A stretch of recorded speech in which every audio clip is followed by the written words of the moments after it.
Mom TV का volume कम करो, मुझे अपने मैथ्स का असाइनमेंट सबमिट करना है और मॉम की टीवी की वॉल्यूम की वजह से मैं कुछ भी नहीं कर पा रही हूँ। I am totally confused, I am totally bumfuzzled. तो क्या आपने देखा, मैंने यूज किया एक नया वर्ड, बमफजल्ड। बमफजल्ड का मतलब होता है जब आप पूरी तरह से कंफ्यूज हो जाते हैं। जैसे कि मैथ्स के प्रॉब्लम को सॉल्व करते करते मैं कंफ्यूज हो गई, मैं बमफजल हो गई। क्या आप तैयार हैं ऐसे ही कुछ मजेदार इंटरेस्टिंग वर्ड सीखने के लिए? क्योंकि आज इस लेसन में जो वर्ड्स मैं आपको सिखाने वाली हूँ वो 2022 में बहुत ज्यादा काम आने वाले हैं और बनाने वाले हैं आपकी इंग्लिश को और भी ज्यादा बेहतर। So let's get started. हमारा पहला वर्ड थोड़ा सा अजीबोगरीब है। जी हाँ, इस वर्ड की मीनिंग ही है अजीबोगरीब, यानी कि एक ऐसी चीज या कोई ऐसा इंसान जो बहुत ही अजीब हो, बहुत ही स्ट्रेंज हो। मान लो आपको कहना हो कि किसी के दिमाग में बहुत ही अजीबोगरीब आइडियाज आते हैं, तो आप कह सकते हैं he has many uncanny ideas in his mind। उसके दिमाग में बहुत ही अजीबोगरीब आइडियाज आते हैं। हमारा दूसरा वर्ड है rambunctious।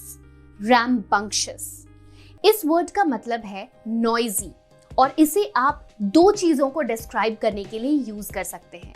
या तो किसी पर्सन को, किसी इंसान को जो बहुत ज्यादा नॉइजी है, बहुत ज्यादा लाउड है, या फिर किसी जगह को जो बहुत ज्यादा नॉइजी है। For example, their rambunctious daughter always got into trouble। उनकी नॉइजी बेटी यानी कि उनकी शैतान बेटी हमेशा किसी न किसी मुसीबत में पड़ जाती थी। Example number 2, The classroom was filled with rambunctious students। Classroom पूरी तरह से नॉइजी बच्चों से भरा हुआ था। अगला वर्ड जो मैं आपको बताने वाली हूँ ये बहुत ही ज्यादा कॉमन है और डेली कॉन्वर्सेशन में बहुत ज्यादा यूज किया जाता है, स्पेशली अगर आप वर्क प्लेस पे हैं तो। ये वर्ड है सपोजिबली। सपोजिबली का मतलब है जब कोई बात हम मान के चलते हैं, अज्यूम करते हैं, इमेजिन करते हैं। कोई चीज हो भी सकती है और नहीं भी। मान लो कि आपका कोई दोस्त है मनीष, जो मार्च में आपसे शायद मिलने आ सकता है, तो इसे इंग्लिश में हम क्या कहेंगे? हम इसे इंग्लिश में कहेंगे Manish is coming for a visit in the month of March supposably. Manish मार्च के महीने में मिलने आ सकता है सपोजिबली, शायद वो आ भी सकता है और नहीं भी। Example number 2, It's supposedly reported that he is going to win the election। ऐसा रिपोर्ट किया जा रहा है, ऐसा माना जा रहा है कि वो शायद इलेक्शंस जीत सकता है। काफी बार डेली कॉन्वर्सेशन में हमें ऐसे बहुत सारे सिचुएशन का सामना करना पड़ता है जहां पे हम किसी चीज को अज्यूम करते हैं, मान के चलते हैं।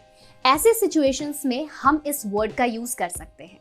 अगला वर्ड जो मैं आपको बताने वाली हूँ ये थोड़ा सा डिफरेंट है, स्पेशली इसकी प्रोनाउंसिएशन, तो इसकी प्रोनाउंसिएशन पे थोड़ा सा फोकस करना। ये वर्ड है ह्यूगर। जितना ही सुनने में ये वर्ड डिफरेंट है उतना ही ज्यादा इंटरेस्टिंग भी है। हालांकि इसकी मीनिंग बहुत ही सिंपल है। ह्यूगर का मतलब होता है कोई ऐसी चीज जो आपको कंफर्ट देती है, आपको राहत देती है। जैसे मेरे लिए मेरी छुट्टियां।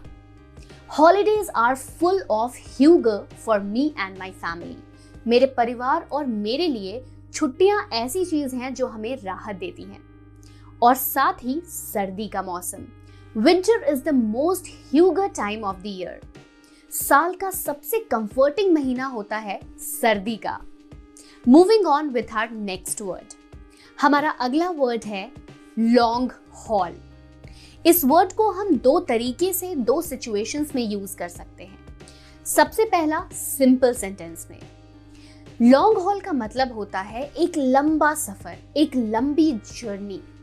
फॉर एग्जाम्पल, अगर आपको कहना हो कि एक लंबे समय के बाद कोई काम फाइनली हो गया हो, जैसे कि ये sentence, it's been a long haul but finally my book is published.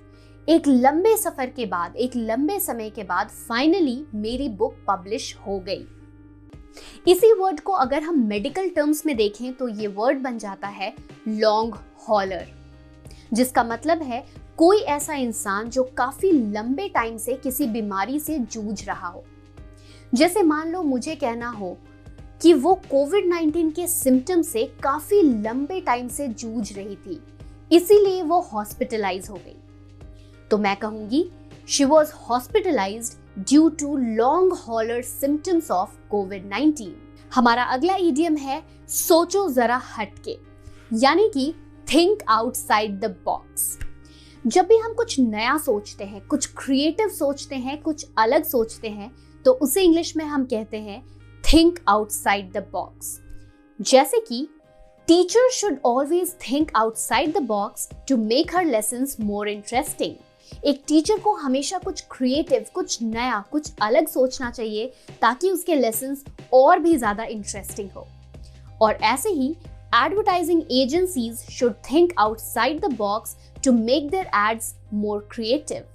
Advertising agencies को अपने एड्स को और भी क्रिएटिव बनाने के लिए कुछ अलग, कुछ हटके, कुछ नया सोचना चाहिए। हमारे अगले वर्ड के हैं 3 मीनिंग्स। म्यूजिक में देखें तो इस वर्ड की मीनिंग है वॉल्यूम को बढ़ाना। बिजनेस में देखें तो इसकी मीनिंग है किसी चीज को इम्प्रूव करना, बेहतर बनाना। और सोशल मीडिया में देखें तो इस वर्ड की मीनिंग है कोई एक ऐसा मैसेज जो बार बार शेयर किया गया हो। चलिए एग्जाम्पल्स देखते हैं। Example number 1, electrified guitars are amplified through loud speakers. Loud speakers के थ्रू इलेक्ट्रिक गिटार्स की वॉल्यूम बढ़ाई जाती है। Example number 2, the new manager wants to amplify the company. जो नया मैनेजर है उसे कंपनी को और भी ज्यादा बेहतर बनाना है और भी ज्यादा इम्प्रूव करना है। Well, our next word is my favourite. ये वर्ड अगेन हम 2 तरह से यूज कर सकते हैं, 2 चीजों को डिस्क्राइब करने के लिए यूज कर सकते हैं। ये वर्ड है ब्लैंड। ब्लैंड का यूज हम तब कर सकते हैं जब हमें कहना हो कि कोई चीज ना ही बहुत बुरी है ना ही बहुत अच्छी है, हाँ या ना। या फिर हम किसी फूड को भी डिस्क्राइब करने के लिए इस वर्ड का यूज कर सकते हैं जब हमें कहना हो कि कोई खाना, कोई भी चीज खाने वाली बेस्वाद होती है, टेस्टलेस होती है। For example, the soup is totally bland, I don't feel like having it. ये सूप बेस्वाद है, मुझे इसे पीने का बिल्कुल मन नहीं है। वेल, अगला एग्जाम्पल बहुत इंटरेस्टिंग है। My mom's response was bland when I asked her if I could go for a night out with my friends। मेरी मॉम का आंसर ना ही हाँ था ना ही ना था जब मैंने उनसे पूछा कि क्या मैं नाइट आउट के लिए अपनी फ्रेंड्स के साथ जा सकती हूँ। एंड ऑब्वियसली मेरी मम्मी का आंसर था हाँ या ना। क्या आपने शेरशाह मूवी देखी है? वो सच में बहुत ही अच्छी मूवी थी, है ना? वेल, अगर आपको कहना हो कि डेफिनेटली हाँ वो मूवी बहुत अच्छी थी, तो आप कौन सा वर्ड यूज करोगे? Definitely, obviously? मैं आपको सिखाती हूं एक नया वर्ड। ये वर्ड है अनइक्विवोकली। अनइक्विवोकली, जिसका मतलब भी बिल्कुल सिंपल है, डेफिनेटली। जब आप कहना चाहते हो हाँ बेशक ये चीज बिल्कुल सही है, तो यहां पे आप यूज कर सकते हो ये नया word unequivocally. For example, The movie Shershaah was unequivocally a super hit। Shershaah movie undoubtedly, definitely a super hit movie थी। Similarly, अगर आपसे कोई सवाल पूछता है और उस सवाल का आंसर होता है जी हाँ बिल्कुल बेशक, वहां पे भी आप इस वर्ड का यूज कर सकते हैं। फॉर एग्जाम्पल, आपसे आपका कोई कोलीग पूछता है Could you please help me in my next project? क्या तुम प्लीज अगले प्रोजेक्ट में मेरी हेल्प कर सकते हो? और आपको कहना है हाँ श्योर डेफिनेटली। तो इन तीनों वर्ड्स के रिप्लेसमेंट में आप कह सकते हैं अनइक्विवोकली।